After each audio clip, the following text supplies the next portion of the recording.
Hello दोस्तों, स्वागत है आप सभी का टू द पॉइंट के एनवायरमेंट एंड इकोलॉजी के सेशंस में। आज का हमारा टॉपिक हम इंडिया एंड क्लाइमेट चेंज के बारे में बात करेंगे। हम जानने की कोशिश करेंगे कि इंडिया में या फिर इंडिया क्लाइमेट चेंज को लेकर कितना सीरियस है, इंडिया में क्लाइमेट चेंज किस हद तक है और किस तरीके के स्टेप्स लिए गए हैं, या फिर इंडिया में क्लाइमेट चेंज का प्रॉब्लम कितना रैपिडली फैल रहा है। इन सभी के बारे में हम बेसिक्स जानने की कोशिश करेंगे। हमने इस टॉपिक को भी 2 चैप्टर्स में डिवाइड किया हुआ है। तो आइए पहले India and the climate change पहला पार्ट देखते हैं। आइए शुरू करते हैं। सबसे पहला something about climate change in India. India का रिप्रेजेंटेशन इस क्लाइमेट चेंज की सीरियसनेस को लेकर कितना है, इसके बारे में जानते हैं। India has questioned the rush at United Nations to declare climate change an international security issue, potentially giving the Security Council the right to take action on it and pointed out the pitfalls in the approach. आप सभी ने polity में पढ़ा होगा कि United Nations security council के 5 permanent members हैं, जिन्हें P5 कंट्रीज भी कहा जाता है। यूएसए, यूके, रशिया, फ्रांस और चाइना, ये 5 जो है P5 कंट्रीज कहलाते हैं, यानी कि ये परमानेंट मेंबर्स हैं सिक्योरिटी काउंसिल के, यूएन सिक्योरिटी काउंसिल के। और यूनाइटेड नेशंस में हाल ही में ही यूनाइटेड नेशंस में जो है ये रेजोल्यूशन पास किया गया था कि क्लाइमेट चेंज को जो है वो इंटरनेशनल सिक्योरिटी के इशू की तरह उसे घोषित किया गया था। अब ये तो बहुत बड़ा ब्लंडर है, क्योंकि जब हम सिक्योरिटी इशू कहेंगे तो जाहिर सी बात है कि अल्टीमेट वीटो पावर सिर्फ इन 5 कंट्रीज के हाथ में ही होगा, और बाकी के जितने भी जो 185 या फिर 190 कंट्रीज हैं उन्हें कोई इन्फ्लुएंशियल बात वहां पर कहने की इजाजत नहीं दी जाएगी, या फिर देयर से would not be so much matter when comes with P5 countries. तो अल्टीमेटली क्लाइमेट चेंज से लेकर जब हम क्लाइमेट चेंज को सिक्योरिटी इशू की तरह देखेंगे तो जाहिर सी बात है कि ये P5 कंट्रीज जो है वो बहुत ही इन्फ्लुएंशियल होंगे। और जाहिर सी बात है कि सभी जो है वो डेवलप्ड कंट्रीज हैं, और ये क्यों चाहेंगे कि एनवायरमेंटल इशू के बारे में ज्यादा सोचें, क्योंकि डेवलप्ड कंट्रीज ही हैं जहां सबसे ज्यादा ग्लोबल वार्मिंग और क्लाइमेट चेंज के इश्यूज आ रहे हैं। तो इंडिया ने बहुत ही अच्छा एक पॉइंट उठाया था और कहा था कि ये एक बहुत ही बड़ा पिटफॉल है, चाहिए कि हम सभी जो है साथ लेकर चले, क्योंकि ग्लोबल वार्मिंग जो है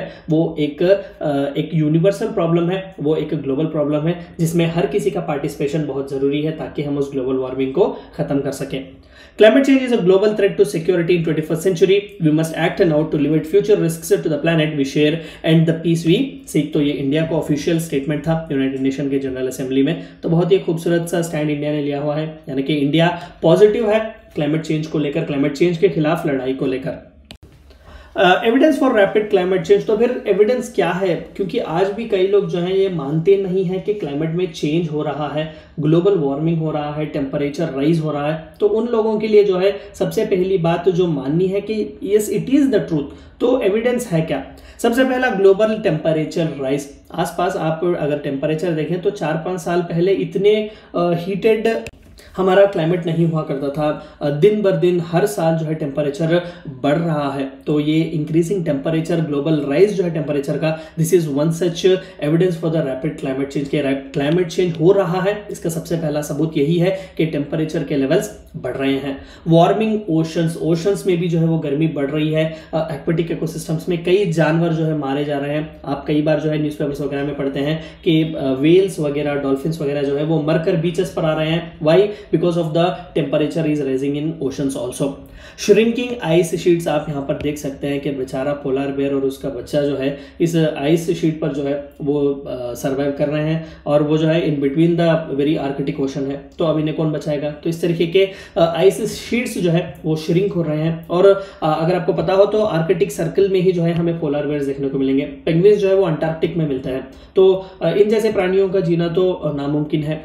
ग्लेशियल रिट्रीट या फिर डीग्लेशियलाइजेशन जिसे हम कहते हैं, ग्लेशियर्स जो है वो मेल्ट हो रहे हैं, जिसकी तरफ से सी राइज में जो है, सी लेवल्स में जो है राइज हमें देखने को मिलता है। सी लेवल राइज जो कि अनदर मोस्ट इंपॉर्टेंट प्रॉब्लम है, अनदर मोस्ट बेस्ट एविडेंट है, जिसकी वजह से आइलैंड्स, पूरे के पूरे आइलैंड्स जो है वो सबमर्ज हो रहे हैं, और जो कोई भी उस आइलैंड में रह रहा है वो क्लाइमेट रेफ्यूजी की तरह, क्लाइमेट माइग्रेंट की तरह जो है वो दूसरे एरियाज, दूसरे कंट्रीज या फिर रीजन्स में माइग्रेट कर रहे हैं। Extreme events are happening. Best example 2013 में उत्तराखंड में जो फ्लड्स हुए थे वो literally it was an extreme event, किसी ने भी इसे प्रेडिक्ट नहीं किया था। Again climate change and global warming was one such reason.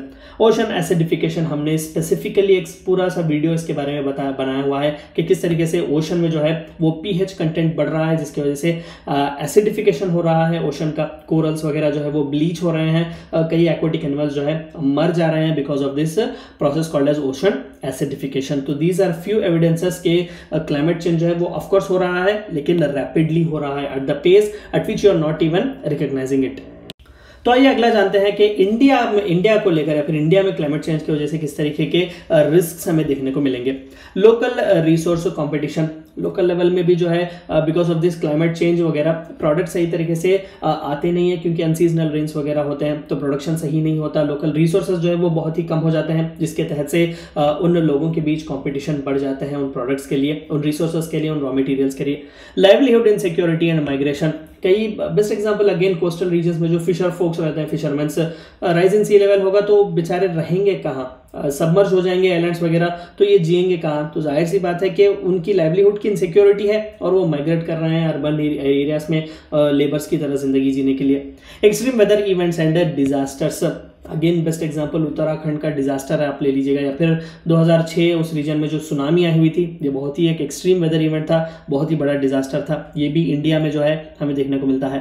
Volatile food prices and provision, कई बार हम देखते रहते हैं कि जो कांदे वगैरह, प्याज, ऑनियंस होते हैं, टोमेटोस वगैरह होते हैं, इनके प्राइसेस बहुत ही फ्लक्चुएट होते हैं। बस ये दोनों नहीं, और भी कई फ्रूट्स वगैरह भी जो है वो फ्लक्चुएट होते हैं। एक साल जो प्रोडक्ट हमें सस्ता मिलता है वो अगले साल नहीं मिलता। क्यों? क्योंकि ग्लोबल वार्मिंग है, क्लाइमेट चेंज है, एडिक्वेट रिसोर्सेस नहीं है, कॉस्ट ऑफ लिविंग वगैरह बढ़ गया है, तो जाहिर सी बात है कि फूड प्राइसेस में भी जो है वोलेटिलिटी बढ़ जाएगी। ट्रांस बाउंड्री वाटर मैनेजमेंट, अगर आपको याद हो, अगर आप न्यूज़पेपर्स फॉलो कर रहे हो तो 2018 के मई उस रीजन में जो है पूरे 2-3 ट्रेन्स भर्ती जो है वाटर टैंकर जो है वो महाराष्ट्र के पालघर रीजन में ले गए हुए थे, क्योंकि वहां पर बिल्कुल ही वाटर की फैसिलिटी नहीं थी, वहां पर ड्रॉट जो है वो आया हुआ था। तो वहां पर लोगों को जो है इस ड्रॉट से बचाने के लिए महाराष्ट्र सरकार ने ये कदम उठाया हुआ था। Sea level rise and coastal degradation, जाहिर सी बात है जब सी लेवल राइज इंक्रीज होगा तो कोस्टल एरियाज में जो है ऑफकोर्स डिग्रेडेशन होगा और लाइवलीहुड्स वगैरह भी जो है वहां पर खत्म हो जाएंगे। Unintended effects of climate policies, कई बार जो है चंद स्ट्रिंजेंट स्टेप्स हमें लेने पड़ेंगे क्लाइमेट चेंज को जो है रोकने के लिए वगैरह, उसकी वजह से कई बार एडवर्स इफेक्ट हमारे इकोनॉमिक लाइफ पर भी पड़ सकता है। बेस्ट एग्जांपल अभी जैसे कि मैंने कहा कि लाइवलीहुड है फिशरमैन्स का, अगर सी लेवल राइज हो जाएगा तो कंपल्सरली फोर्सफुली जो है भारत सरकार या फिर गवर्नमेंट जो है, स्टेट गवर्नमेंट आपको एविक्ट कराएगी उस रीजन से। तो क्या आप चाहेंगे कि आप अपना खुद का एरिया छोड़कर किसी दूसरे एरिया में जिए? और कई बार जो है स्ट्रिंजेंट क्लाइमेटिक पॉलिसीज फुलफिल करने के लिए भी चंद इंपॉर्टेंट रेगुलेशंस वगैरह भी किए जाते हैं, लोगों को स्ट्रिक्टली पनिश भी, अरेस्ट वगैरह भी किया जा सकता है। तो अनइंटेंडेड इफेक्ट्स भी हो सकते हैं क्लाइमेटिक पॉलिसीज की वजह से। Why is climate change relevant to India, खासकर इंडिया के लिए जो है क्लाइमेट चेंज रिलेवेंट क्यों है? India is among the countries most vulnerable to the climate change. Of course coast line बहुत बड़ा है, हिमालयन साइड ग्लेशियर्स वगैरह भी हमें देखने को मिलेंगे।